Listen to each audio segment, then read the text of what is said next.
Hello and welcome to the Action Network podcast. I'm your host, Sean Zerillo, and we're back to break down the 157th running of the Belmont Stakes, the third and final jewel of horse racing's Triple Crown, held once again at Saratoga Racecourse. With me, as always, is action contributor and racing expert Mike Conti. Welcome back to the show, Conti. Great to see you. Need to talk, though, first about journalism's epic run in the Preakness. I've watched a lot of racing. You've watched a lot of racing. I've never seen a horse come through a spot like that and get back into the race. Never mind win the race. Was awesome to watch the race call because he was like, oh, journalism, here he comes. Oh my God, he's actually going to win.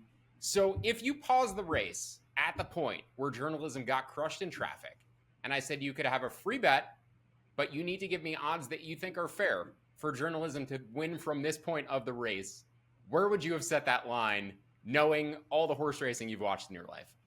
It's interesting you say this because I forget who it was. It was like maybe Patty Fair, somebody overseas that like has odds based on that point in the race. And I think it was 4-1 or something like that on journalism at that point in the race. Keep in mind, I mean, he went off at 6-5. So 4-1 coming out of the turn is wild to think about. Look, I'll say this. I don't know how much we really want to get into the whole topic of like whose fault was it? Is Umberto putting people in jeopardy? Is it Flavian? Like there's a lot to say there. We're not going to get into that. But what I will say is we've talked about it time and time again on these podcasts. Journalism finds himself in these difficult positions and it's a little bit confusing, a little bit mind-boggling, but clearly he is an ultra impressive horse. To be able to do that and come back and win, and I would say win pretty convincingly at that from that point. I mean, just so impressive. I think we're gonna have a great one. Not a deep field in terms of number of horses, but I think it's deep in terms of talent. So excited to talk with you today about it. Yeah, much better field than we had in the Preakness Stakes. It is about the same size in terms of number of horses, but I think a much better field overall. So for those unfamiliar with betting on horse racing, how does this Belmont Stakes differ from the typical mile-and-a-half configuration at Belmont Park?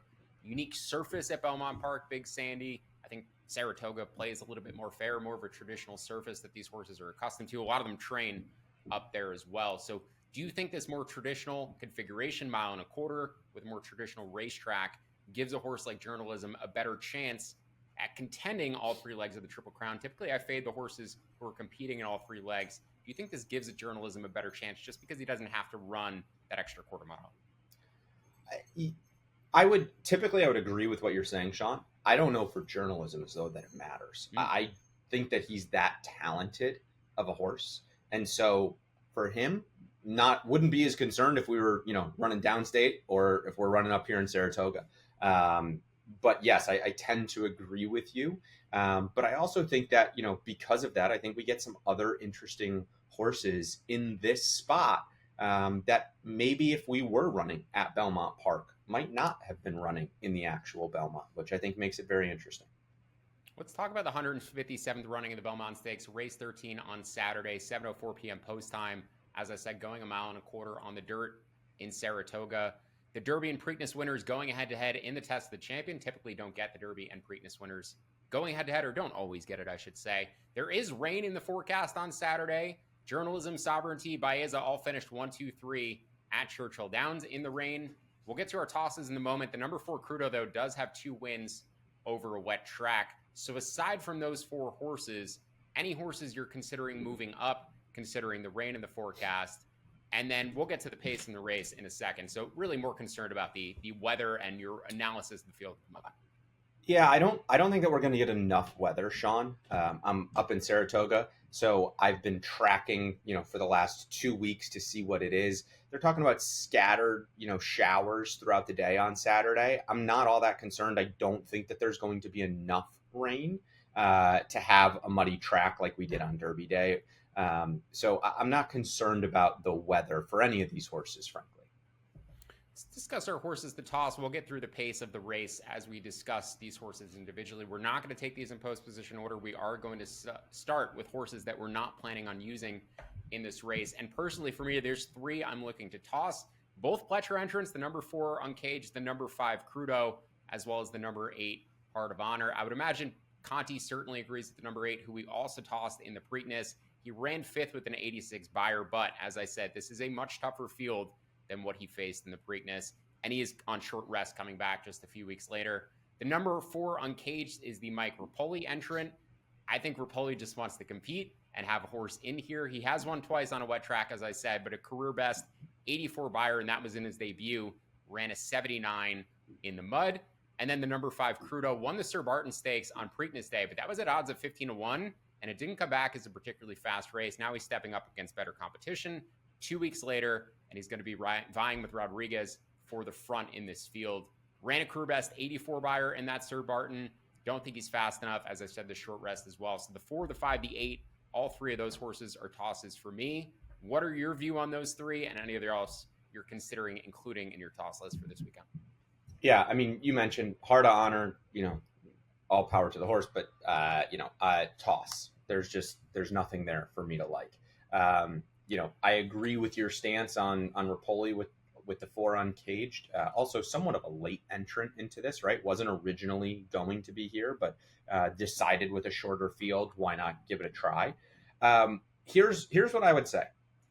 If you're going to toss Crudo, I think you also have to toss Rodriguez, in my opinion, because Rodriguez has proven in his career that he does not /can't pass horses. Rodriguez's 2 lifetime wins were from the front end and just didn't look back. One of those was a maiden win, and the other one was the impressive win in the Wood. Now, on paper, when you start to look at, early pace figures, Crudo actually has a faster early pace figure than Rodriguez does. And he's got the post position to kind of dictate what he wants to do, he being Crudo, in comparison to Rodriguez. And so if you're going to toss one, in my opinion, you've got to toss both. And because of that, as scary as it is to toss a Baffert horse, I'm tossing both. So we'll get to Rodriguez when we talk more about horses underneath, or at least I should say we would. Let's talk about Rodriguez a little bit more here. Why not? So he had a foot bruise that scratched him from the Derby ultimately. They were then pointing him at the Preakness, and they decided probably still not good enough to go there. So I don't love the fact that this wasn't the original target. They've now backed him up twice. If he ran in the Derby and ran well, and then was coming back here 5 weeks later without the injury, I think I'd be much more inclined to use him. He was a horse that we both liked coming into the Derby. I considered him more of a B horse for me. I think he was on your A list. So we definitely liked Rodriguez for the Derby. It does seem like there was a potential pace setup for him here initially. I feel like Crudo was also kind of a late entrant to the field. When I saw the initial list of probables, I don't remember if Crudo was on there initially. So Rodriguez, I thought, was the lone speed coming into this race before the post position draw. And then I saw Crudo in the field as well. He does have much better buyer speed figures than Crudo, 101 and 100 in his career. As I said, Crudo in the mid 80s. But if Rodriguez is going to face some pressure up front, if Crudo is able to get ahead of him, as you said, based on the early pace figures, and also the Timeform US pace projector has Crudo ahead of Rodriguez at the first call. So I think all of that really comes to say, the fact that you were higher on Rodriguez than I was, you have the injury factor, going in now, that makes me likelier to not use Rodriguez as a potential backup here on tickets. I was considering using him underneath. We'll get to the other horse I potentially like underneath later, but that kind of downgrades for me for Rodriguez from maybe using as a B horse to potentially using 3rd or 4th on trifecta tickets. I think he could maybe hang on after getting near the front and then finish 3rd or 4th. But yeah, I think unlikely to finish 1st or 2nd. Is that kind of how you view Rodriguez as well? Like between Rodriguez and Crudo, who do you think is likelier to run 3rd or 4th? Yeah, I mean, look, I think more likely to run 3rd or 4th, I would agree with you that it's Rodriguez. But you mentioned all aspects of Rodriguez that I think are big question marks still, right? Like, am I questioning his health at this point? No, but you think about the amount of time off and the bruise, and yes, he has been training since then, but I'm a big fan of a 7-day work pattern. And, he worked at the end of April, then obviously didn't run in the Derby, worked on the 11th of May, then didn't work again until May 23rd, and then worked May 30th before shipping, back across the country. And that's the other thing. He went from being in Kentucky, beginning of May, then shipping back out to the West Coast just to ship back to the East Coast. Like, You put all these things together. Yes, is he the one of those two more likely to run third or fourth? Sure, but still, I'm more leaning towards a toss with Rodriguez than even using underneath. Before we get to our sponsor, any other horses that you think are likely to contest this pace a little bit?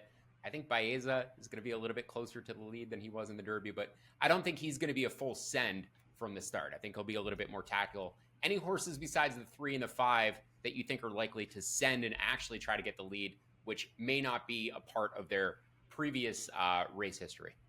I don't see it, Sean. I don't see it in running styles, in replays, on paper, none of it. And I don't know as though, I mean, I guess the only other one that I could potentially see, just because he's got Luis Saez, who tends to be an aggressive jockey, is Uncaged. But is he going to send against another Pletcher horse? I don't really know. So that's the only other potential, but we'll get to our top win contenders and exotic tickets for this race in a moment. But first, a message from our sponsor, Underdog, and you could go yard all baseball season long with Underdog's Pick'em game. Underdog is one of the leading sports apps, and you can play now in your state. Millions of fans have already won billions making picks on Underdog. Will you be next? To play, all you have to do is download the app and choose whether a player will go higher or lower than one of their stats. You can choose from things like home runs, strikeouts, total bases, and so much more. Once your picks feel good, you can play with as little as $1. If you get everything right, you can win up to 1,000 times your money. So download the app and sign up with promo code Action Network to unlock a special offer of up to $1,000 in bonus bets when you make $1,000 in bonus cash when you make your first deposit. That's promo code Action Network. 21 plus in Massachusetts and Arizona and President State where Underdog Fantasy operates. Terms apply. Void in Colorado. Must be 18 plus. 19 plus in Alabama and Nebraska. 19 plus in Colorado for some games. Concerned with your play, call 1-800-GAMBLER or visit ncpgambling.org. In Arizona, call 1-800-NEXT-STEP or text NEXT STEP to 53342. And in New York, call the 24/7 Hope line at 1-877-8-HOPE-NY or text HOPE-NY. And with that, let's get into our top win contenders for this race. I'm going 3 deep, Conti. Curious how deep you're going in terms of your pick 4s, pick 5s. I'm going to go with the 3 top finishers in the Kentucky Derby. Seems pretty simple. But of the 3, if I'm betting one horse to win, it's the number 6 Baeza. I think he's the best value on the board. He had an outside post in the Derby, was kind of forced to be wide, was forced to tuck in to save ground the first turn, which kept him back, fell all the way back to 15th. And then he had to go wide around the far turn. Journalism got first run on him, rallied all the way from 15th to 3rd in the Derby. Journalism has obviously beat him twice, but he has run very comparable speed figures. And of the 3 top finishers in the Derby, I thought he had the worst trip of the group. So I'm curious on your take as well of the trips that each of the 3 contenders had in the Kentucky Derby, the number 6 Baeza, the number 2 Sovereignty, and the number 7 Journalism. I thought Baeza personally had the worst of it, given his post position and given the traffic. And considering the freshness coming off the Preakness, along with Sovereignty, I do think he is equally likely to improve. This is a horse who's improved his Beyer speed figure in every single career start, running a 102, which matched Journalism in the Kentucky Derby. So your thoughts on Baeza overall, and then your thoughts on the 3 trips that the 6 Baeza, the 2 Sovereignty, and the 7 Journalism had in the Kentucky Derby relative to one another. Look, Sean, I agree with you. From a value perspective, it's Baeza. 4-1. I'm not, I think given that you have Journalism, who second in the Derby and obviously wins the Preakness and Sovereignty, the Derby winner, I actually think that you're going to get a price similar to that. So from a value perspective, it's Baeza all day long. From a talent perspective, I don't think it's any question it's Journalism. He is one of the more talented horses that we've seen in the last 5 years, I would say. This horse somehow just continues to run his race. We talked about it at the top of the show. Yes, he continues to run in traffic, or run into traffic, but he finds ways to win. And, in terms of, trip, like you were talking about before, Mike McCarthy came out and said, hey, Sovereignty got a better trip than us in the Derby. And if we got that trip, we win. And then we're sitting here saying we've got a Triple Crown contender on our hands if that happens, right? Thankfully, it didn't, so that way we don't have to deal with is it truly the Triple Crown, because it's not being run at Belmont, it's being run at Saratoga at 1.25 miles. But I digress. Look, value agreed with Baeza, most likely winner, Journalism. And I actually think that you're going to get again, we talked about this same thing for the Preakness. 8-5, I think, is a pretty fair price, and that's actually decent value for what I believe, and I think what a lot of people believe journalism is in terms of being a spectacular horse. And so if he sticks around that number, I think you're going to see a lot of people, using him.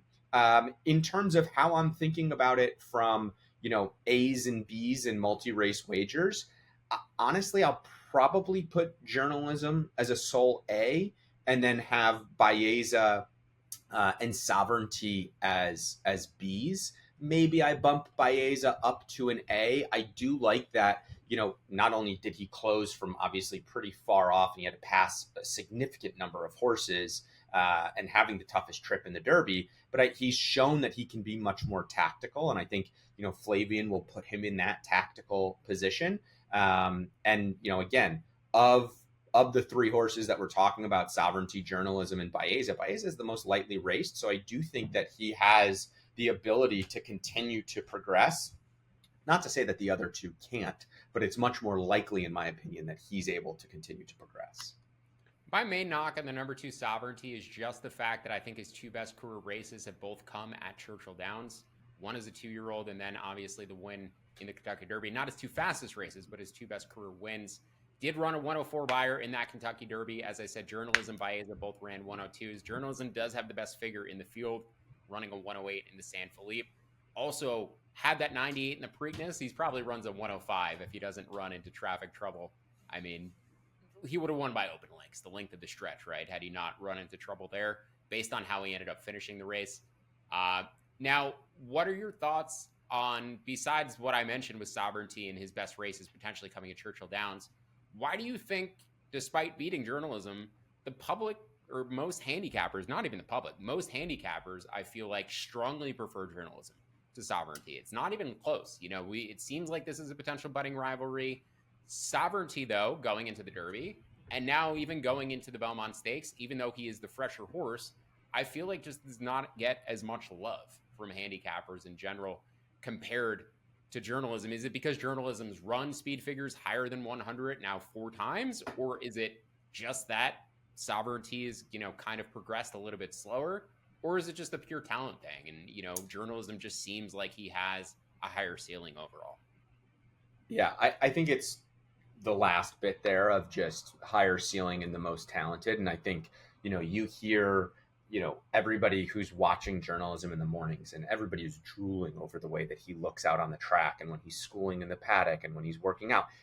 There's never been a knock, right? Like, there's no knock whatsoever on him. Now, that being said, I don't 100% disagree, nor do I 100% agree with your statement that, his best races for Sovereignty come at Churchill Downs. I think I had texted our producer, Matt Mitchell, after the Derby, and I said, I think I mentioned this on the last podcast too, but don't ever let me throw out the horse who finishes second in the Florida Derby in the Kentucky Derby anymore. And, I think, look, he didn't win the Florida Derby, but had he won the Florida Derby, he wouldn't have been 8-1 in the Kentucky Derby. And so I do think that this is a very talented horse. I think, there's a potential that if Journalism continues to go on doing what he's been doing, and I think what a lot of people think that he can do in terms of, if he wins the Belmont, then, I would assume they're going to point him towards the Travers, and then, or the Pacific Classic, maybe, but probably the Travers. And then they probably run in the Breeders' Cup Classic this fall. If he wins 2 of those 3 races that I just mentioned, between the Belmont, the Travers, and the Breeders' Cup Classic, if he wins the Breeders' Cup Classic and one of the other 2, we're talking about, upper echelon, not an all-time upper echelon, but, he's going to be in that argument there. And so I just think that we've got a horse here that has a superior amount of talent. The question continues to become, what is his trip going to be like, and how much trouble is he going to find himself in? Yeah, I mean, typically, if you go back, right, in the history of horse racing, there's so many horses that are beloved as all-time greats, or not necessarily all-time greats, but a level above other horses who won the final 2 legs of the Triple Crown, because horses used to contest all 3 legs, who won the Preakness and the Belmont without winning the Derby, who are now well-regarded in hindsight, right? And we just don't have that many opportunities for horses to do it in the 2000s and beyond. So I think Journalism is potentially a special horse, as you said. If he goes on to win this race, potentially win the Travers, Breeders' Cup Classic, obviously horse of the year, but potentially considered, not an all-time great, not a Triple Crown winner, but potentially like a half a tier below those. The one horse we didn't talk about is the one horse, Hill Road. He had a big late kick in the Peter Pan Stakes, which is the specific prep for the Belmont Stakes. He's Chad Brown trained. Chad Brown always good at taking new shooters, pointing them at Triple Crown races, and having success with it. My concern is just that he's probably third best of the three closers in here and unlikely to beat Journalism on the square if he gets the same pace setup. So 94 buyer in the Peter Pan, just think he's a touch slower than Journalism and Sovereignty. But if you're going to put him in a similarly good setup for those horses to come running late, I think he can get there and get third or fourth in exotics. So your thoughts on the number one, Hill Road? I don't view him as a win contender, but I do think he can get third or fourth underneath. I agree with you. Not a win contender, but and look, the Peter Pan traditionally, while it is a prep for the Belmont, the irony is traditionally has not produced many Belmont winners. It did produce Arcangelo a few years ago. Yeah, it was all over Arcangelo. It was all over Tonalist. I feel like I have a pretty good feel for the Peter Pan and its level of quality. I didn't think this one was a particularly good edition of it. I completely agree with you, but look, another one though who is extremely lightly raced I shouldn't say extremely, but definitely lightly raced, in here, and I think has a ton of upside. In terms of the time form US pace figures, he does have the best late pace figure at 120. Now that doesn't necessarily mean that, he's going to win this race by any stretch of the imagination, but picking up some pieces late, especially if Crudo and Rodriguez go, look, it's hard when you're talking about Chad Brown, one of the best trainers, you're talking about Irad Ortiz. While I think Flavian Pratt has had a better year to year and a half here, Irad's still Irad. And when you're giving me Chad and Irad at 10-1, definitely can't throw out in exotics. I will not be using Hill Road. I don't believe in multi-race wagers, but underneath in vertical exotics, absolutely. It's a way to extract value. So in terms of horizontal bets, multi-race wagering, I will be using the number 2 Sovereignty, the number 6 Baeza, and the number 7 Journalism, likely all as A's. If I'm going to use one of those three as a B, it's going to be the number 2 Sovereignty. If I'm going to use any other horse anywhere on any tickets, it would be the number 3 Rodriguez. Probably not going to end up doing that after Conti decided that he's more of a toss than a potential use as an A. Likelier to toss than to use him atop this field, especially considering all the question marks he has coming into the race. Conti, before we get into our vertical wagers, exactas, trifectas, you just want to confirm using Journalism, the 7 likely as an A, maybe Baeza as an A, but likelier as a B, and you're using Sovereignty as a B as well. Is that correct? That's correct. That's exactly right. So let's talk about our exacta and trifecta tickets and help you guys build out some potential winners for this weekend. I think the best value on the board is to try to potentially beat Journalism and Sovereignty together. Just in terms of value, getting Baeza atop either Rodriguez or Hill Road. So the 6 on top of either the 3 or the 1. Just in terms of value, I think that may be the best bet, pure value wise. Likelier 6 over 7, ice cold is, I think, how I'm playing it. Baeza getting first run on Journalism this time. You could bet the 7 over the 6. I think that's perfectly acceptable. I'm probably going to try to bet 6 over 7 and just get a little bit bigger of a return there. In terms of the trifecta, that is where I'll use the other favorites, the 2 favorites, a little bit more aggressively. I'm going to have a trifecta with Baeza, the 6 on top of both favorites, the 2 and the 7, and then the other 2 horses I mentioned, 3 Rodriguez and the 1 Hill Road. So 6 on top of 2, 7, on top of 1, 2, 3, 7. And then I think you can flip lines 2 and 3. You could flip lines 1 and 2. So some other alternatives to betting the trifecta: 2 and 7 over 6, over 1, 2, 3, 7, 6 over 1, 2, 3, 7, over 1, 2, 3, 7, and then lastly 2, 7 over 1, 2, 3, 7 over 6. So a bunch of exacta and trifecta combinations, but most of which are keying around Baeza finishing first, second, or third in this race. Conti, how are you building out your exacta and trifectas for this weekend? Yeah, look, I'm going to be pretty straightforward, pretty simple here. Like I've said, I think Journalism is the most talented horse in this race. It is interesting to me that I feel like in some ways we're not giving Sovereignty the respect that he deserves as the Kentucky Derby winner. But hey, that's just the way that it works sometimes, and you got to find a way to take a stand. And so I'm going to play my exacta. I'm going to play it straight, the opposite of what you said. I'm going to play journalism over the 6 Baeza. And then from a trifecta perspective, I'm going to play 7 over 6 over 1-2. So, it's going to be a relatively inexpensive ticket. You can obviously increase your base amount to try to hit, a bigger percentage of the pool there. But, really simple vertical wagers in this race. I think, again, we don't have a deep field in terms of number of horses, but I do think that we have a deep field in terms of number, or in terms of the talent in the race. And so for that reason, I'm going to, put my neck out there and go a little bit, thinner in my bets. So again, my exacta is going to be number 7 journalism over the number 6 Baeza. And then my trifecta will be journalism number 7 over Baeza number 6 over the 1 Hill Road over, and with 2 Sovereignty. Let's discuss my favorite race every year, which is Saturday's Met Mile, race 8, 3:17 p.m. Not a particularly deep field, but a couple of heavier favorites. The number 1, Fierceness, is even money. Seems like the horse to be curious if he's going to go off at 4 to 5 or lower. I don't think so, just because White Barrio figures to attract a lot of betting attention in New York. He's had a lot of success at Saratoga, hasn't won the Met Mile yet. I think this is his 3rd try attempting to win it. The number 4, Just a Touch, attracts some betting attention as well for John Stewart.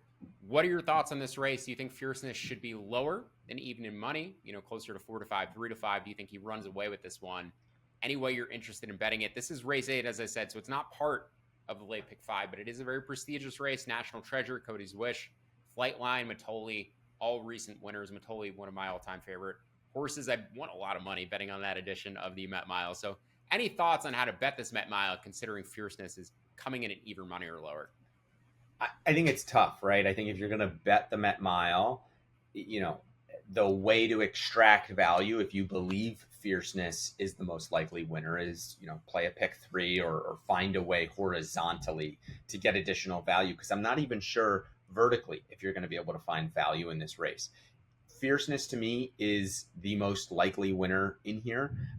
Ran a really good race in the Ali Sheba on Derby Day. Most Wanted came back to win. Hall of Fame came back and ran, I believe, either 2nd or 3rd next time out. So, it's not like he beat up on a weaker field. Those horses came back to beat others. Look, White Barrio, he's a really interesting horse, right? I mean, look, he's won almost $7 million and he has 10 wins from 21 lifetime starts. But he has this interesting way that they kind of run him, right? Where early in the year, they're running him in some allowance optional claiming races, obviously not in for tags, to kind of get him warmed up. And you wonder if this is a horse who needs to have a couple of wins under his belt before starting to get into some tougher competition, which he does have this year, winning the Pacific Classic and then winning the Ghost Zapper back in March, but he's been off since the end of March. I'm not as high on White Barrio in this spot, but I think that, you mentioned Just a Touch. I mean, that horse in his 2 starts this year has absolutely freaked. I get it. Who has he run against? Not great competition, but I don't care who you're running against when you win by 10.5 lengths and 7 lengths. And, Brad Cox obviously knows what he's doing with horses. And those were his first 2 starts as a 4-year-old, right? And unfortunately in today's game, we don't see a ton of horses run 4 or 5 years old, because if they have a very successful 3-year-old season, they're going right to the breeding shed. But Just Touch didn't have as successful of a 3-year-old season. And so now the question is has he really come into his own and really matured as a 4-year-old? And I think in his buyer speed figures, you can say, yes, that's the case. And I think with his early pace, and again, him cutting back in distance a little bit to this mile distance in the Met Mile, I think at 4 to 1, you're getting pretty good value there. So I think Just a Touch is very interesting in this spot. I'm really glad to hear you say that. I like Just a Touch quite a bit going into the Derby last year. I think he's a very talented horse, maybe maturing a little bit later than that barn expected. 2 other races I want to talk about before we get the people out of here. 2 races on Friday. The first being the Grade 1 Acorn, race 11, 5:46 p.m. post time, the equivalent of the Belmont Stakes for the 3-year-old fillies. The big favorite, the number 2 Good Cheer, the Kentucky Oaks winner, coming in at 1 to 2 on the morning line. So my question for you, is that a fair price on Good Cheer? Are you just going to single her? If you're going to plan on betting her at all, if you're playing a Oaks Belmont Stakes double. And then I have some interest, not only because of the name, but also the price on the number 4, Shred the Gnar. So any thoughts on the number 4 as well as the number 2, Good Cheer? Look, Good Cheer's undefeated. I mean, she's a perfect 7 for 7, and I think that everybody saw as that race unfolded on Oaks Day and in the Oaks that there was no question that she was going to be the winner, and that's kind of how she's approached every race. I mean, it's crazy to think about, but the Oaks was the shortest margin of victory that she's had at 2 1/4 lengths. We're not talking about like just finding a way to get the nose down at the wire. She is dominating, right, in everything that she's doing. I think it's going to be hard to bet against her. You bring up an interesting one, right? In Shred the Gnar, jockey Jose Ortiz has had one of the best starts to a year that he's ever had in his career. I think this is probably the horse in this race, in my opinion, with the most upside, the most lightly raced horse in the field, breaking her maiden 2-back, and then coming back from that race to put up a 94 buyer speed figure on the Oaks undercard, winning by 7 lengths. So I think that Shred the Gnar is very interesting in here, and I think the other interesting aspect to Shred the Gnar is going to be, Good Cheer is typically that tracker stalking type. Shred the Gnar is not a need the lead type, but is going to be up on the lead. The question becomes, is she going to have enough late to deal with some of those like Good Cheer and maybe even Bless the Broken who are coming later, because she's going to have pace pressure from the 3 Lacara, as well as I think from the number 1 Scottish Lassie. And so I think that's a little bit of my concern with Shred the Gnar, is the pace pressure that she most likely will receive from 2 horses to her inside. Now, the good news, though, both of those potential pace pressure coming from her inside, so she should then be able to get the trip that she likes. If you're looking for a price horse in here, I love Bless the Broken. I think maybe I'm a little bit of a love the story of this horse with Bill Walden, the trainer. But I also think that the horse stands a big chance. And if they get a fast pace to run into, Bless the Broken finished 3rd in the Kentucky Oaks, only 3.5 lengths off of Good Cheer. Now, again, Good Cheer's an absolute freak. So, can Bless the Broken potentially turn the tables? Is it likely? No, but at 10 to 1, am I willing to take a shot in some multi-race wagers? Yeah. And in multi-race wagers, I'll probably have some where I single Good Cheer, and then I'll probably have others where I throw Good Cheer out and play Bless the Broken, maybe Shred the Gnar in some other multi-race wagers. One other race this weekend that you seem to have thoughts on is race 13 on Friday, the Just the Game Stakes, 7:04 p.m. post time. The favorite, number 8, Excellent Truth, Chad Brown trainee. So are you going with chalk here, or are you looking elsewhere? No, unfortunately I'm going chalk, but I said, I'm going to be there Friday. And when I walk in, I'm going straight to the teller and putting a bet in on this horse and don't care what the horse goes off at. In my opinion, horse is the most likely winner of the entire weekend. In that Jenny Wiley, the grade 1 Jenny Wiley back in April, she ran 2nd by a 1/2 length to Choica. If you go back and watch that race, Excellent Truth has significant traffic trouble coming out of the turn and in the stretch run, and still somehow almost wins that race. I think that she is by far and away the most talented horse in this field. You're getting her 2nd off the layoff. Chad Brown, Flavian Pratt. Look, 5 to 2 is going to be a gift. I don't know as though that we're going to get 5 to 2. I think what will help us in this spot is the fact that it's an 11 horse field. So maybe get some better price, a little bit of a better price, but anything over even money, I will be thrilled with. But again, I don't care what the odds are going to be on this horse. I'm walking in Friday, walking straight to the teller, making my bet, not looking back. That'll do it for our 2025 Belmont Stakes weekend betting preview. Thank you very much for tuning in to our Triple Crown coverage this horse racing season. For Mike Conti, for producer Matt, I'm Sean Zerillo. Really appreciate you tuning in. Hopefully we see you all back here in November for Breeders' Cup weekend. That'll do it. Best of luck with all your tickets. Good luck.